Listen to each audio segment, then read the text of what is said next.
All right, welcome back to the Sean Hannity Show. Dan Bongino at DBongino on Twitter, contributing editor over Conservative Review, in for Sean.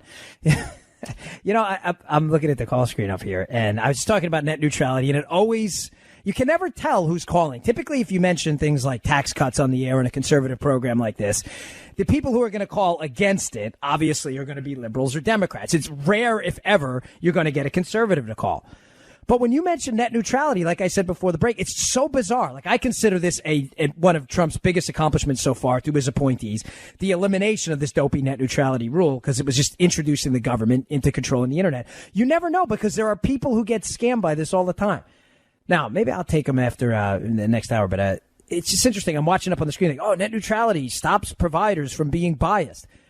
What? Stops providers from being biased? I mean, are you serious? You understand right now, right, that Facebook, Google, Twitter, that these companies promote stuff that benefits their company, not you, right? That's called the free market. You're aware of that, right? That content producers do this right now. So you want to destroy internet service providers on the allegation, by the way, and weakly presented at best, that they're discriminating against people, which, by the way, the FTC can already handle that. But you have no problem with Facebook a voluntary, doing it on their own, suppressing some content, promoting some other content. Folks, I do that Twitter, I don't know what it's called, the promotion thing. I pay like $99 a month. I don't know exactly how it works, but I give them the money for it. I don't know why. But I give them $99 a month, and they promote some of my stuff. Oh, my gosh. Oh, that's so unfair. Is Twitter being biased? Well, seriously. I'm dead serious. I'm asking you, supporters of net neutrality, a serious question. I paid more money than you. You were on Twitter for free. Some of you, not all. Some of you may be involved in the service as well. But I'm guaranteeing you the overwhelming majority of listeners out there on Twitter do not pay what I pay on Twitter. I'm making the service make money and a better platform for you to operate it for free because I'm willing to pay. Am I getting a rich fast lane? Am I discriminating against you? That's garbage. It's total crap. That's a dopey liberal talking point. Well, I'll get to that. But listen, coming up in the next hour, don't miss this. Maybe I'll bring this up to Chris Hahn. We got our friend Chris Hahn coming on. Be a good debate. Those are always fiery, me and him. We've got a lot of experience shredding each other on the air, so you're not going to want to miss that. I'm going to ask him about that Trump-Russia.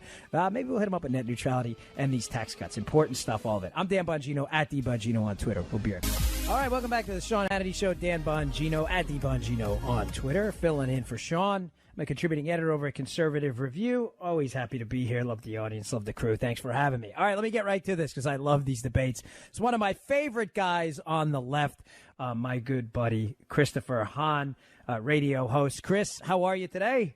I'm doing good, Dan. That was a fun debate we had on Saturday night. Yeah, it was, but I got to say, you remember the movie Goodfellas where, what was it, when he comes back and he tells him to do the shine box thing? Go get your shine box, Tommy. And he says, you hurt his feelings. Robert De Niro goes, you hurt his feelings a little bit. Anymore. Yeah, that's right. You hurt my feelings a little bit on Saturday, a little bit. You took a shot at my books. It's okay. First of all, I was only joking. I'm messing with you. You set yourself up for it because you use that line every week. I know. I do. I do need some new material. You're right. And I feel like you're gonna fly up to give me $100. You didn't fly up to do the shot. I was in the studio with the judge. You could have been. People ask me all the time. They're like, do you really like Hahn? Because he seems like a nut. Like the lady at church told me the next day. I go to church down here in Palm City. She goes, "Is he?" I said, "No, he's a nice guy. He's just crazy. Like his ideas are just nuts." But listen, I got limited time with you, so let me get to this. I have the same conversation. I know you do. I'm sure you do. All right. So this tax thing. All right. I listen, it's not the best tax bill in the world. Let's just get that out of the way. But I'm not going to make the perfect the enemy of the good. I'd like to see, personally, I'd like to see better performance on the income tax side. But we're dealing with the reconciliation process. Here's the problem I'm having with this tax bill. Liberal wackadoodles out there are saying things that are, in fact, not true and are utterly crazy.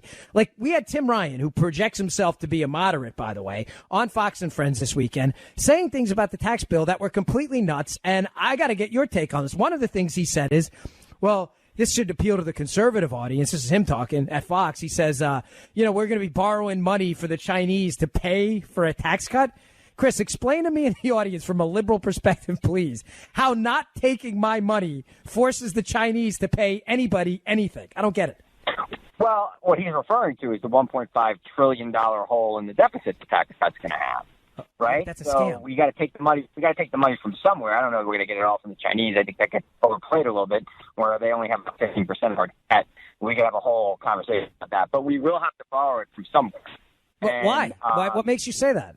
Why would we have to? If you have a $1.5 trillion deficit, and you know, unless you're going to cut $1.5 trillion worth of services, which nobody has suggested that they're going to do, or if you're going to take money out of Medicaid, Medicare, and Social Security, which nobody will get away with doing. Yes. This is what happens every couple of years, right? The Republicans do a massive tax cut. The deficit goes up. The Republicans get voted out of office. Democrats come in. They raise taxes, which is the responsible thing to do. They get voted out of office for raising taxes, and the cycle continues. Yeah, and they screw everything up. And let me ask you a question. And I've asked you this question before, so I'm serious. You have no excuse for not getting this right. You have had the last time I filled in for Sean. They said, "Who do you want for a guest?" I said, "Go get Han." So that was like a month ago. So you've had 4 weeks to prepare for this. If you get this wrong, I will never be able to forgive you. You're telling me now you're basing that $1.5 trillion alleged shortfall based on the tax cuts on the CBO numbers, correct? Of course. Okay, the CBO, which is wrong about just about everything. Forget the CBO for a second, because we could argue all day about that. They are almost never right. But I'm just going to ask you a simple question. This is a ground ball for you, man. Tell me a tax cut, a major federal tax cut. Reagan, Clinton on the capital gains side, Coolidge, Kennedy, George W. Tell me a tax cut that, quote, cost the government money and some shortfall had to be made up. Go. Tell you how about the Bush tax cuts? Chris, the Bush tax cuts. No. Hold on. The Bush tax cuts led to a doubling of our national debt because we went to war and we didn't pay for it. He's the first president in the history of this country to fight a war while giving a tax cut, not asking people to participate in the war effort. Oh, Chris, seriously, I like you, and I'm going to try to save you further embarrassment. I love you, bro, but you were guarding the president. I was working in Congress when that was going down. And where were you, at Schumer? I was with Schumer at the time. I was guarding the president. Okay, I'm going to save you some embarrassment. Sean has a big audience, so I don't want you to say things that are not true. The George W. Bush tax cuts. I'm going to make a deal with you on the air. You know, I said on the Judge Janine show, I said, listen, I will fly up and I can give you $100 right now if you can show me any evidence that Trump colluded with the Russians. I will fly up to New York right now. I will book a plane and deliver another $100 if you can show me how in the years immediately following the Bush tax cuts, the government lost money. That is how confident I am that you are absolutely wrong. I can give you the exact numbers, as a matter of fact. The government after that raised hundreds of billions of more dollars in tax revenue. Yes, there were deficits. You're not wrong. But that wasn't due to a tax revenue problem. That was a government spending problem. So by your logic, you're suggesting then that we should cut taxes and cut government spend. I thank you. You came over to the conservative side, right? So it is, but Dan, look, it is the conservative way, and the plan of the conservatives since Reagan to starve the beast, right? But no, not necessarily. But here's the thing, and if that's what they want to do, I think they've got to be straightforward about it. They've got to say, look, we're going to cut spending and we're going to cut taxes as a result. And then the American people then could make an honest assessment of whether that's what they want to do. This is the first time in the history of tax cuts where a majority of Americans don't want to see the bill go through because it's that's not true. I just saw the latest poll. That you're absolutely wrong. The 47% disapprove. The others are either have no opinion or don't care or approve it. So it may be accurate to say a plurality. One poll out of a dozen polls. So no, but Chris, listen. But that's not right. You'd be accurate if you said a plurality disapprove. But Chris, here's my problem with the public polling on this too. Plurality.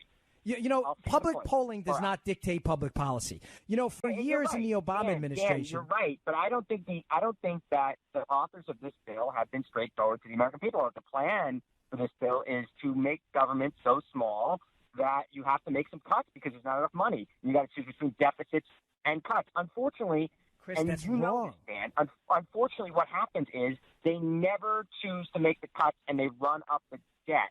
And it is not just Democrats that do it. It is Republicans. George W. Bush did it. Ronald Reagan tripled the size of the national debt. It happened. The only president that tried to reduce the debt was Bill Clinton in our lifetime. So there's a real issue here as far as what are we actually doing. And I think people just need to be upfront about what they're doing. That's what I call for. If really what you want to do is cut taxes and shrink the size of government, just say that and let the American people make a choice based on that. All right. Here's my beef with what you're doing here, because you're doing what, and I'll give you credit because you're a skilled debater here. What you do is you do these non sequiturs. You are. You're good because you manipulate the audience, whether knowingly or unknowingly. I don't mean that as a qualitatively bad thing, but you do by creating one line of logic and then a completely disconnected line of logic and acting like they're the same. Here's what I mean.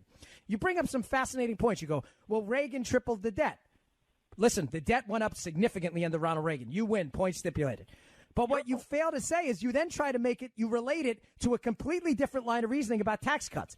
Chris, it is a matter of fact, not a matter of Chris Hahn's opinion, that the Reagan tax cuts doubled government revenue. That clearly, if you're a sane person who believes in arithmetic, could not have contributed to the debt. How does the government getting double the amount of money contribute to the debt? Now, if your point was, and you were looking to be fair on this, was that, okay, Reagan cut taxes and we spent a whole ton of money we didn't have, I'd say, all right, you're being intellectually, you want to be honest. And then you make it even worse by saying, oh, and Bill Clinton, you're right. Bill Clinton never balanced the budget, by the way. That's nonsense. That's totally not true. He got close. In 2000, he got within $18 billion. That's a fact. So I will give Bill Clinton credit for that in conjunction with Gingrich and the Congress. But again, are you suggesting we go back to the $1.9 trillion we spent in the Bill Clinton years? Because I'm game for that. Trump, you want to cut the government? That would require us cutting the government in half. So it's like you're making the argument for tax cuts and cutting government spending. Let me just start with the Reagan point you made, okay? What Reagan's intention was to do was to cut the government spending and cut tax. What he did was he cut tax and he increased government spending. And even I don't at point on revenue doubling. That's not true. That's not accurate. Here's the numbers. Wait, let me give you the number. Folks, and the listening audience, look this up and tweet. What's your Twitter handle? At Christopher Hahn.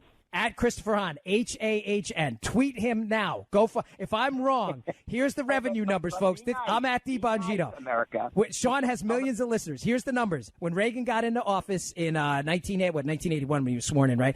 The revenue was about $500 billion. When he left office, I think it was $909 billion. Folks, look it up. Hahn is wrong. Tweet him on it. Tweet him at his Twitter account. Tell him he's wrong because I'm telling you what you're saying is not true. By the way, inflation was 6.5%. So it was still tax receipts were still up 26% after inflation. So you're totally wrong. Tax receipts went up 26%, but government spending went up 100%. Yes, you're making my point. But what I'm trying to say is, Reagan had the intention of cutting government spending, but he wasn't able to do it. Just like Trump wants to cut government. I don't know what Trump wants to do. In fact, I heard today Trump's going to propose a $5 trillion infrastructure bill.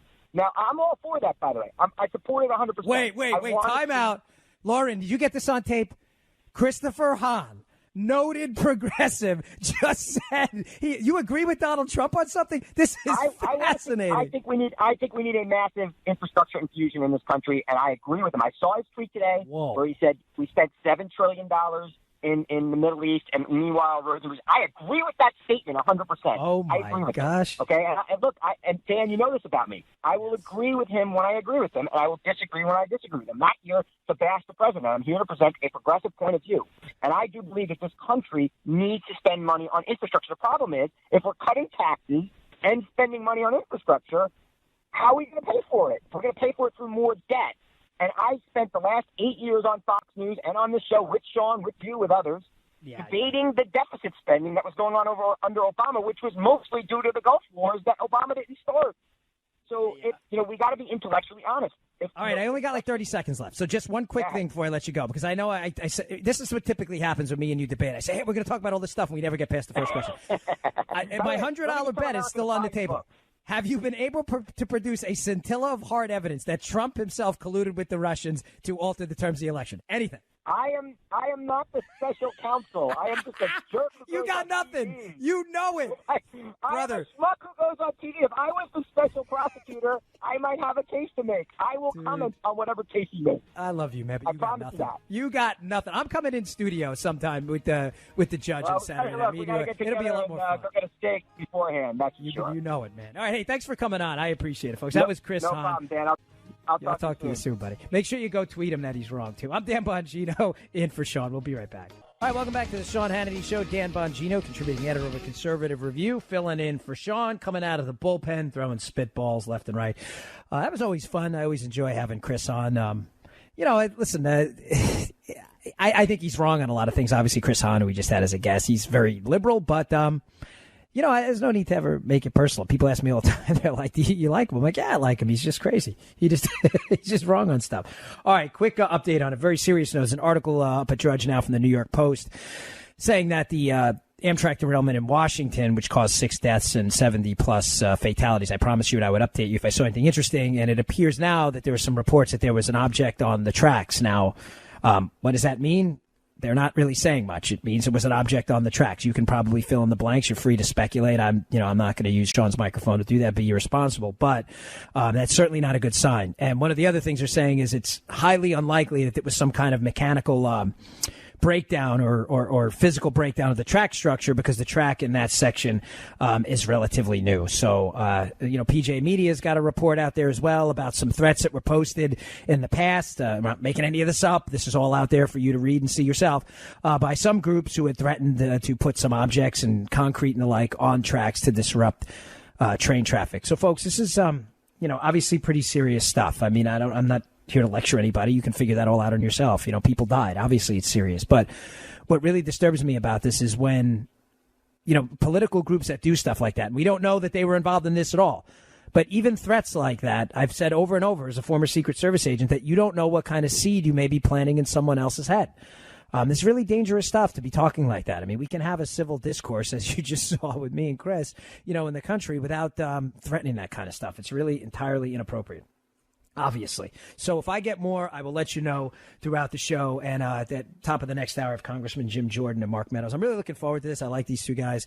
They're really strong, solid conservatives. They generally do the right thing up there in Congress, unlike most of these other guys. And I want to talk to them about a couple things, Trump, Russia, and the tax cut plan as well, and see where we can go with this.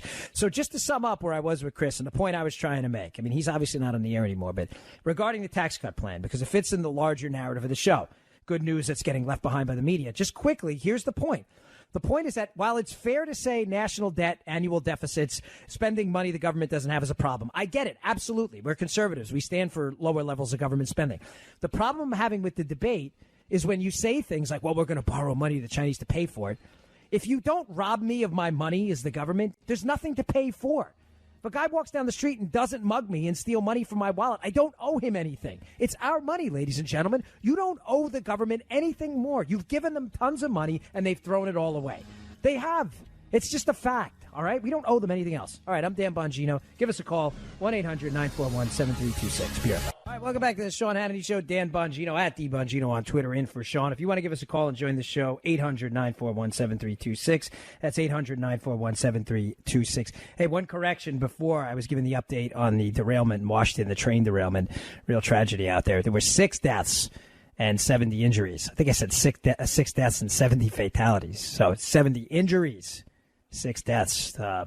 Thankfully, let's try to, get that out there straight. So I'm sorry about that. My apologies. I'm just trying to keep up with this story as the story evolves. So again, there's some breaking news about an object on the tracks. If we hear anything else about it, I will put it out there as the show progresses. All right. Before the break, I was talking about the tax bill with Chris Hahn, who is a progressive, and listen, they're still. What's bothering me about them is Congressman Tim Ryan, who again he is a Democrat. He portrays himself as a moderate. He was on Fox and Friends this weekend, and he was going back and forth with Rachel Campos Duffy, who is a solid conservative, and they were debating the bill. And he said at one point this line, which is really irritating me. He said, well, we're going to have to borrow this money from the Chinese to pay for it. Folks, it's your money. This is not the government. You understand, like, the government doesn't produce anything. It doesn't. The entire business model, if there were one for the government, is the taking of money from others. It doesn't produce anything. The government doesn't have a value-added business model. That's too wonky. Let me just explain it in kind of common sense terms so this makes sense here. When you have a company like Apple or Samsung or IBM or Coca-Cola, it doesn't matter, whatever it is, you take a series of inputs, sugar, water, CO2. You take those inputs, you recombine them into a product that's your product, in some cases proprietary, in some cases commoditized, and then you sell it for a higher cost than the inputs, obviously, or you wouldn't make any money. if the water, the carbonation, and the sugar and the coloring for the Coca-Cola, whatever, cost you $1 and you sold it for $1, you wouldn't make any money. The whole business model is to add value. The government doesn't do that. The government just takes. It takes from you. Now, it takes for you for some very legitimate purposes, our military, our court system. That's why we have a constitution to clearly delineate and line out what the mass consensus role of government was supposed to be. Military, courts, things we all agree on. The problem now is the government's non-value added model, where it just takes and takes and takes, is it's starting to take for you for services that don't add value at all. In other words, things like, when we had extended unemployment insurance. Folks, these things don't add value. They take. Now, you may believe as a liberal these things are good. I'm not making a moral or ethical argument to you. I'm not. I'm making an economic argument to you. These things don't add value. They don't. You may think they're right. You may think it's benevolent of us to do it. I think after a point I disagree. I think it incentivizes people to not work, as a matter of fact. But you may make the point as a lib, oh, gosh, this is great. We got to take care of people and pay them not to work. There is no economic question that doesn't help, okay? It doesn't help. Paying people to not produce something is not a way to grow an economy. And this is what's just nonsensical about this argument they make about, we're going to have to borrow money to China to pay for tax cuts. What do you mean pay for tax cuts? What are you talking about? It's our money. I never got that. All right, let me take a call here. Let's see. What about Chris from Wisconsin? You good, Chris? What do you got for us?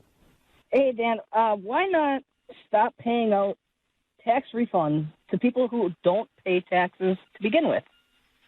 Oh, listen, you don't have to argue with me. You're preaching to the choir. I mean, right now, Chris, we have an earned income tax credit, and we have refundable tax credits where people get money who don't pay into the system at all.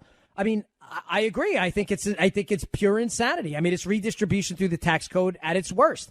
I mean, remember, it's not like we don't have a safety net as is. We have Medicaid. We have SNAP benefits. We have all kinds of unemployment insurance. We have Obama phone type programs. We have Section 8 federal programs for rent. It's not like we don't have that. Do we really need the tax code as well to take money from people and give it to others? I mean, I agree with you, Chris. It's a redistributionist scam, and I object to it strongly. But what are you going to do?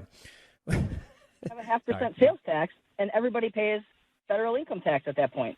It's only $150 on $30,000 of income. What are you talking about? The fair tax? If you were to put in, if you did a 0.5% sales tax across the board for everybody, it's $150 on $30,000 spent in a year. Then the problem. The problem they've always had with the national sales tax and the idea of it is, the incentive is, listen, I'm a fair tax supporter. Let me just say that. And it's not exactly a sales tax, so I don't mean to oversimplify it for the purposes of this conversation. But the problem you're always going to have with a national sales tax is obviously tax avoidance, which you get a lot of right now. I should say tax evasion. Tax avoidance actually isn't illegal. Tax evasion is. People avoid taxes all the time. They give money to charity. They put money in their 401k. That's tax avoidance. Tax evasion is a scam. But the problem with a national sales tax is the potential for black markets and tax evasion is great. And it's been an issue, and although I am a supporter of the fair tax, it works a little bit differently than that. So I appreciate the call, Chris, and I do agree with you but the tax bill, I wouldn't say it's a big redistributionist scam. There's one good thing about the tax bill that I really like, and that is the wiping out of the 35% rate now, folks, at the business level. Now, the Democrats' talking point on this, which I think is absurd and silly, and if Trump gets this through, by the way, and signs this is fitting with the theme of the show.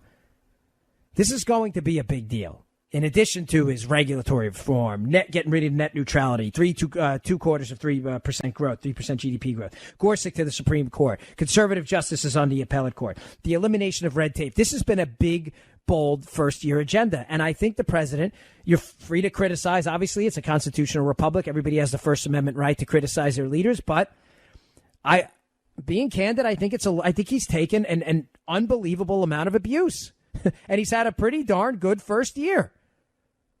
Now, as I was saying, I think one of his big moments here, if he can get this through, is going to be the cutting of the corporate tax rate from 35 to 21%. Folks, we have the highest corporate tax rate in the world right now. Now, to be fair and give you the information that others, what liberals specifically won't take. That's not the effective rate. Companies have deductions and things like that, so they're not exactly paying 35%. The point is, even depending on which kind of calculation you use, even the effective rate, in other words, the rate they actually pay businesses in America, is still unusually high compared to the rest of the world. It is ridiculous that American companies are being incentivized to outsource their production. Remember, I'm not talking about offshoring. I'm talking about outsourcing. Those are different things. Companies who offshore stuff, let me give you a quick example. I don't have any issue with an American company building a factory in China to sell products exclusively to Chinese consumers that wouldn't sell in the United States. You shouldn't either. It's great for the American company. It builds a profit base in another country, and the products wouldn't sell here. So a perfect example would be, say you go to another country, wherever it may be, and the steering wheel on the car is on the, on the right side rather than the left. The car has different emission standards in that country. That's going to be a car tailored for that market. If an American car company goes and builds a car in a foreign market offshore for that market specifically, that's not a problem.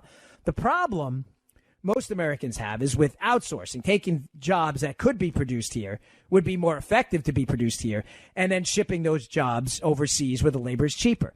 But the Democrats ignore the hard reality of this, that when you have places like, Ireland that are 12% corporate tax rate, other countries that are getting super competitive, the Canadians who have a far lower, liberals love the Canadians. They think the Canadians I love the Canadians, great. But liberals love the Canadians because of their socialist healthcare system there, their national healthcare system. They love the Canadians, but they don't want to acknowledge that the Canadians even have a far more competitive business atmosphere than we do. When businesses have to pay 35% of their revenue to the federal government and then can move overseas and pay 20, 15, even 12%, folks, they're going to take it. This is common sense. This isn't complicated stuff. Why is this hard for liberals to understand? This is not complicated. And then they'll tell you things that are just economic nonsense, total garbage and not true. I heard a guy arguing the other day on a cable news channel. He goes, these businesses, they're getting off. They're going to pocket the money. Who's going to pocket it? No, fair question. Who's going to pocket it? You have a business out there, whatever. Apple, IBM, Samsung, 4G, whatever they are, LG, who cares? You think there's like a Mr. IBM? Like there's a corporate tax cut from 35 to 20%, and Daddy Warbucks, Mr. IBM, with the bespectacled look and the handlebar mustache, and that cigarette with the big long stick they put out of the mouth, and cigarettes at the end, and the top hat he puts it in his pocket. Folks, what do you think businesses are? No, it's a serious question for our liberal listeners. And again, you're free to call in, 800-941-7326, and challenge me. I'm open to anything. What do you think businesses are? They're groups of people. What do you think? They're groups of automatons? Groups of Thundercats? Thundercats. Oh, remember that? That was a great one. I used to love that show. That show rocked. What do you think? They're Martians? Businesses are just groups of people. Managers, employees, customers that exchange money, and they all produce a product. When you cut their taxes, notice I said their, not its. When you cut their taxes, the money has to go somewhere. You can spend it on the business. You can give it out to shareholders. You can give it out to the employees. You can put it back in the bank, and the bank loans it to someone else. But folks, an Econ 101 student can understand that the business doesn't take the money and throw it on the campfire. I was watching Castaway last night with that Tom Hanks movie with my daughter. Fire! Look at what I have created. Remember that scene? He's got the palm frond. Fire! I have created fire. What do you think the businesses do? Start a fire and throw the Ben Franklins in there? They throw the money in the fire? The money has to go somewhere. So liberals, your point is if we cut business taxes, what, you'd rather give the money to the government because they know so much better what to do with it? And one more thing on this. This one always cracks me up in a sad kind of tragic way. Like that really sad clown we've all seen somewhere, right? They say these things that are so nonsensical. Like I heard Nancy Pelosi say, we're not going to be able to engage in critical investments. Wait, what? Come again, Nance? Critical investments? So you're telling me like American businesses, the smartest, most entrepreneurial employees, managers, and businesses in the world are right here in America. Nobody doubts that, by the way.